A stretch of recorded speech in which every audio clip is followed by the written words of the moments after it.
Alhamdulillah, alhamdulillahi ala ni'amihi al-zahirah wal batinah, qadiman wa hadithan, ashhadu an la ilaha illallah, wa ashhadu anna muhammadan abduhu wa rasuluhu alladhi la nabiyya ba'da amma ba'du. Faqala Allah ta'ala fi kitabihil karim, a'udzu billahi minasyaitonir rajim, inna akramakum indallahi atqakum. Puji serta syukur mari kita panjatkan kehadirat Allah Subhanahu wa taala atas qadrah irodahnya, atas nikmat iman, Islam dan ihsan. Alhamdulillah pada detik ini kita masih diberikan nafas segar, diberikan oksigen gratis oleh Allah Subhanahu wa taala untuk melakukan segala aktivitas yang bermanfaat bagi yang lainnya.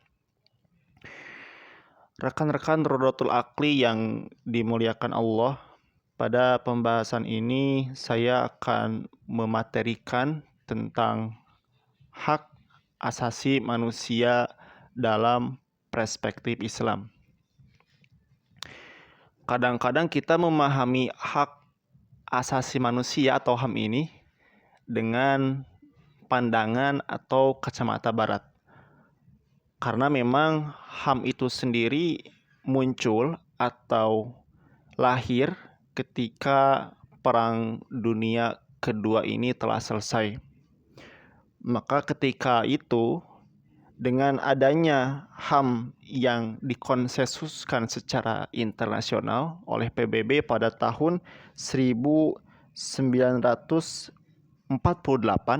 ini menandai babak baru terkait tentang eksistensi manusia yang mesti dijaga hak-haknya, yang mesti dijaga nyawanya, yang mesti dijaga darahnya. Karena dengan HAM ini, barometer untuk tidak melakukan semena-mena terhadap manusia itu dipublikasikan secara internasional. Sehingga HAM ini menjadi undang-undang umum yang mengatur tentang kehidupan manusia yang ada di muka bumi ini. Nah, ikhwatu iman yang dimuliakan Allah Subhanahu wa taala, jauh sebelum PBB merumuskan terkait konsep HAM ini pada tahun 1948,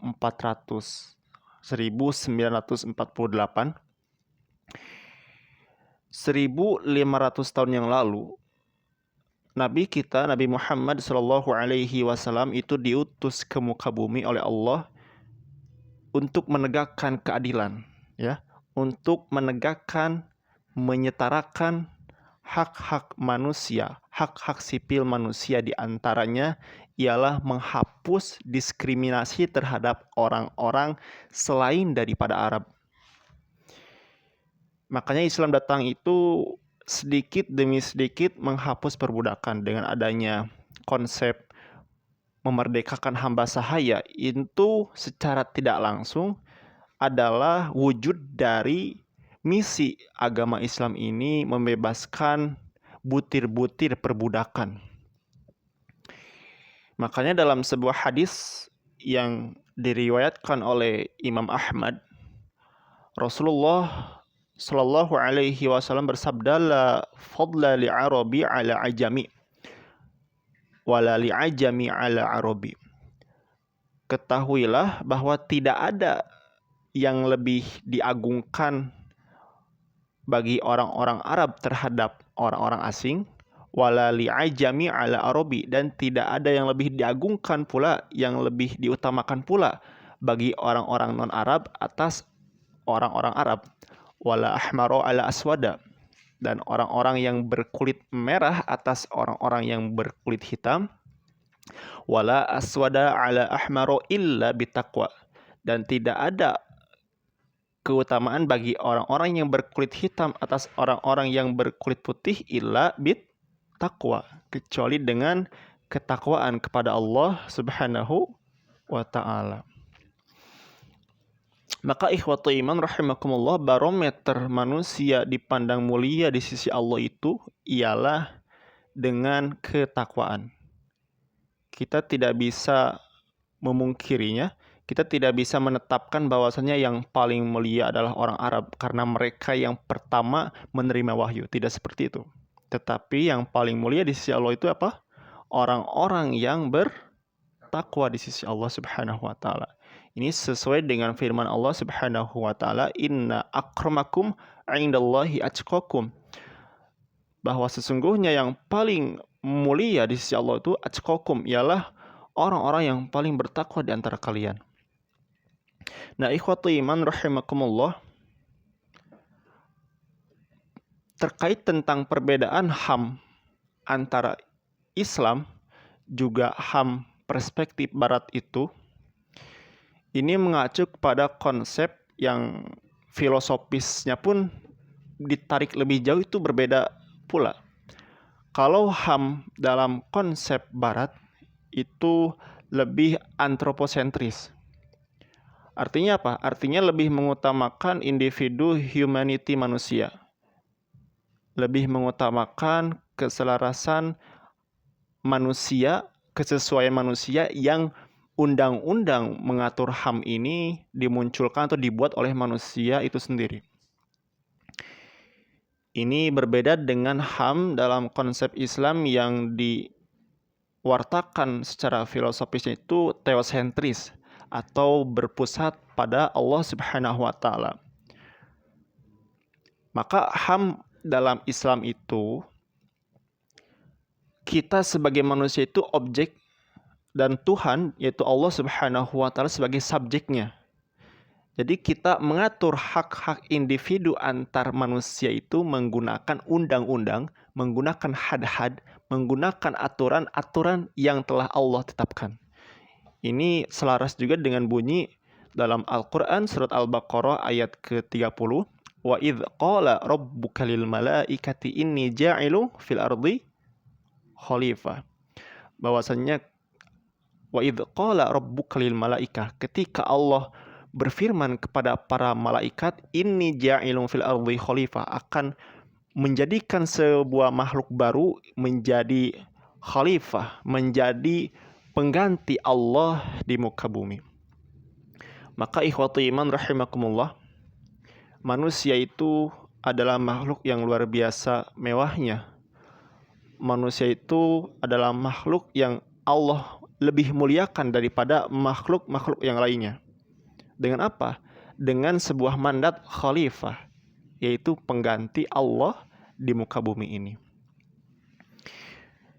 Nah, itulah perbedaan HAM secara filosofis antara Barat dan juga HAM yang ada dalam Islam. Nah, ikhwati iman yang dimuliakan Allah Subhanahu wa taala, Islam datang di Mekah itu untuk menghapus perbudakan. Bisa kita melihat bagaimana ketika Arab jahiliyah, yaitu Arab pra-Islam, orang-orang sangat direndahkan sekali nyawanya, hartanya. Bahkan wanita, lebih rendah lagi. Ketika di suatu suku, di suatu pedesaan, di suatu keluarga lahir seorang anak perempuan, maka kita tahu bahwasannya apa yang dilakukan, yaitu dengan mengubur hidup-hidup terhadap anak perempuan yang baru dilahirkan.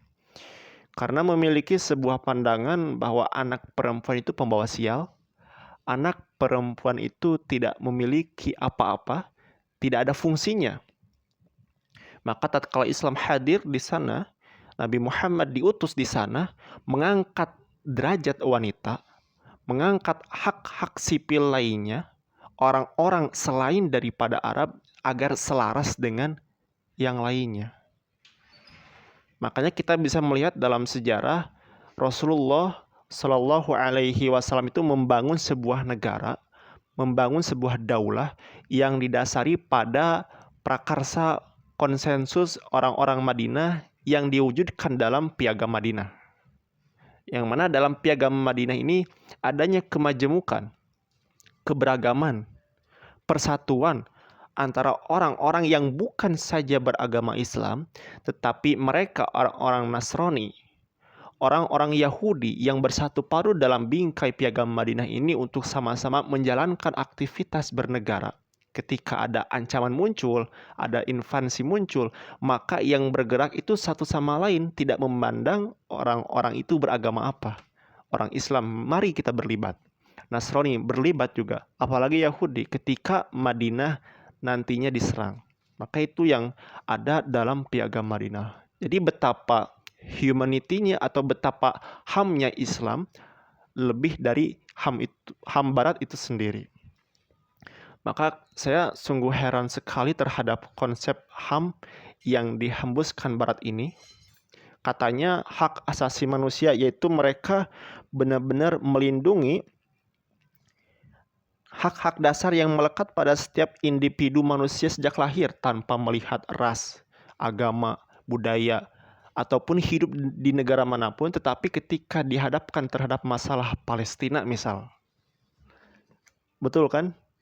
Kita bisa melihat betapa munafiknya, betapa bejatnya, betapa bermuka duanya orang-orang yang mereka menghembuskan HAM di sana dan di sini. Justru HAM ini menjadi sebuah pukulan bagi umat Islam.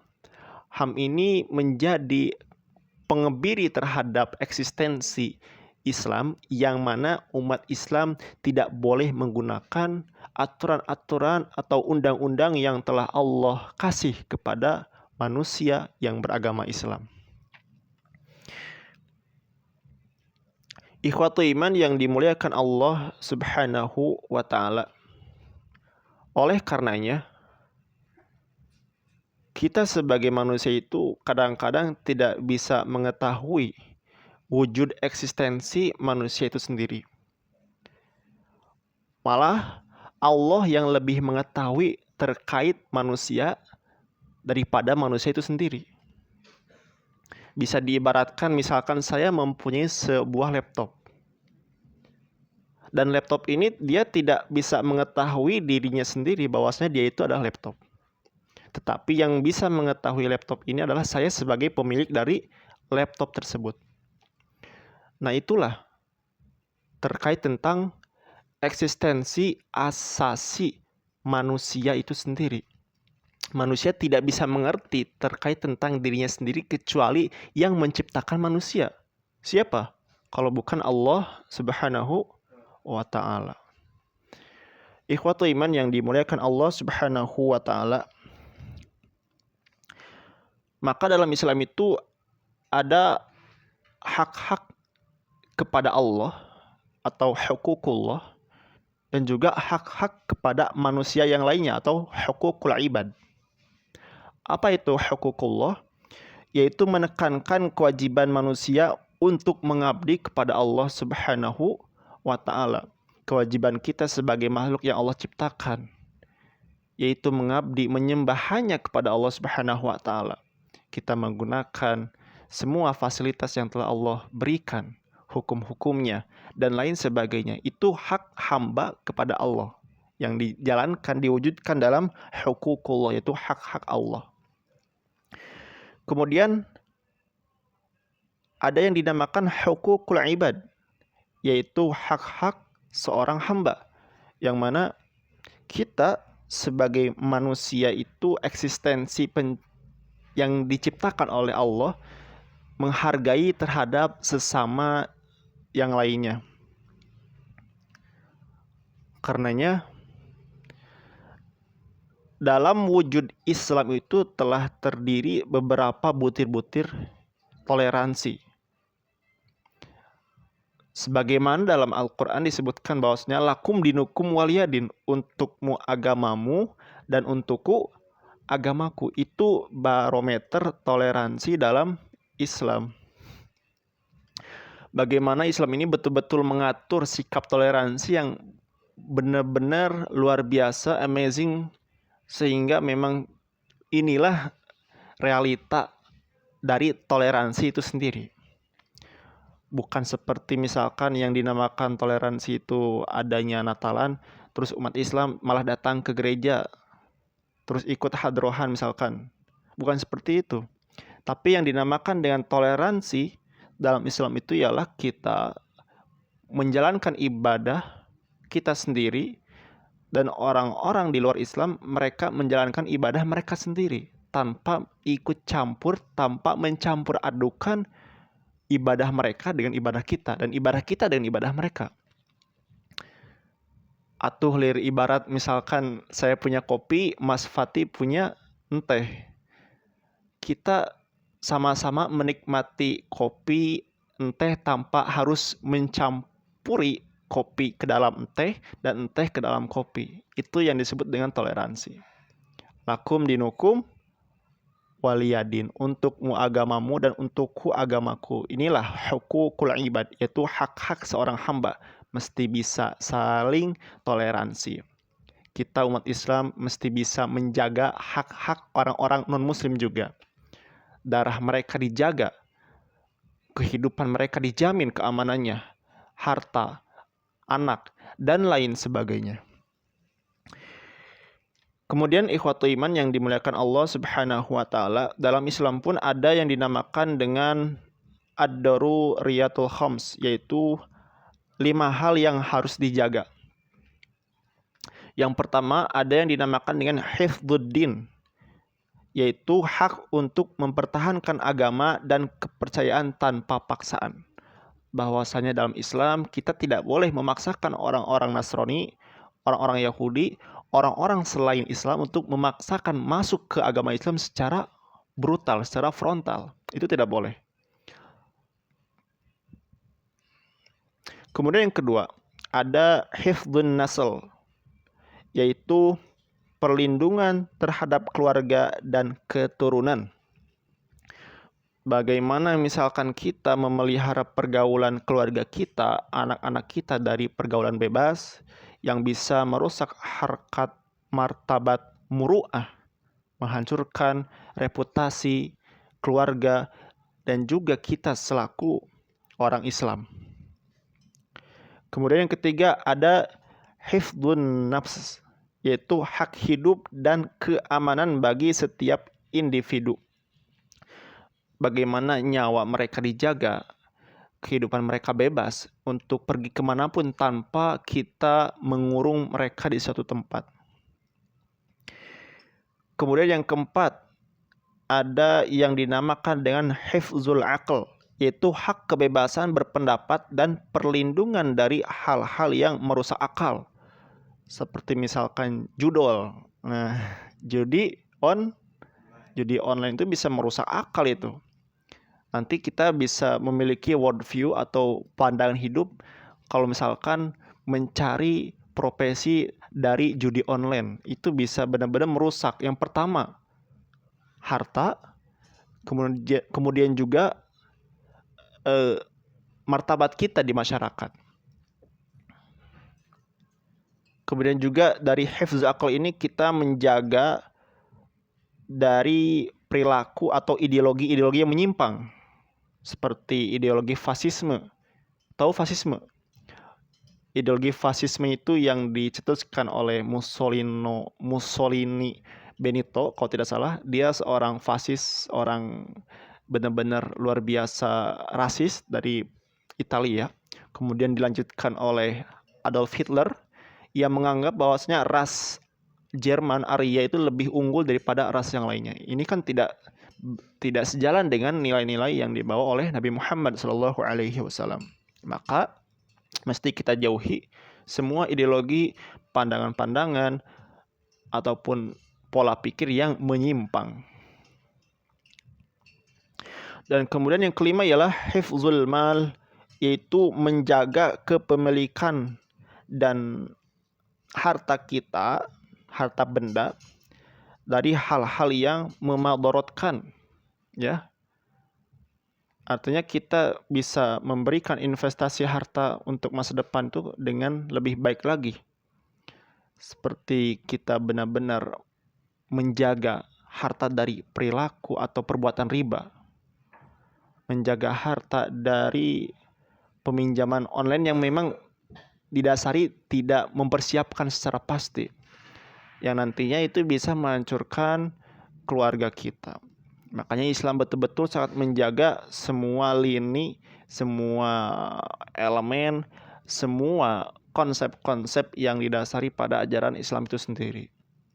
Maka sebagai penutup, mari kita sama-sama untuk merenung diri bahwasanya kita sebagai manusia, sebagai hamba Allah Subhanahu wa taala, dengan dibekali berbagai aturan-aturan, dengan dibekali berbagai sunnah-sunnah Nabi Shallallahu Alaihi Wasallam, itu sudah lebih cukup untuk menjalankan kehidupan dalam bingkai kehidupan yang syar'i, yaitu dengan merujuk farudduhu ilallahi wa rasulih, merujuk kepada kitab-kitab Allah, kepada kitab Allah Al-Quran, wa rasulih, dan juga sunnah nabinya Nabi Muhammad Sallallahu Alaihi Wasallam. Ikhwati iman yang dimuliakan Allah Subhanahu wa taala, mungkin cukup sekian yang bisa disampaikan terkait tentang hak asasi manusia yang ada dalam Islam itu sendiri. Rabbana atina fid dunya hasanah wa fil akhirati hasanah wa qina adzabannar. Wassalamualaikum warahmatullahi wabarakatuh.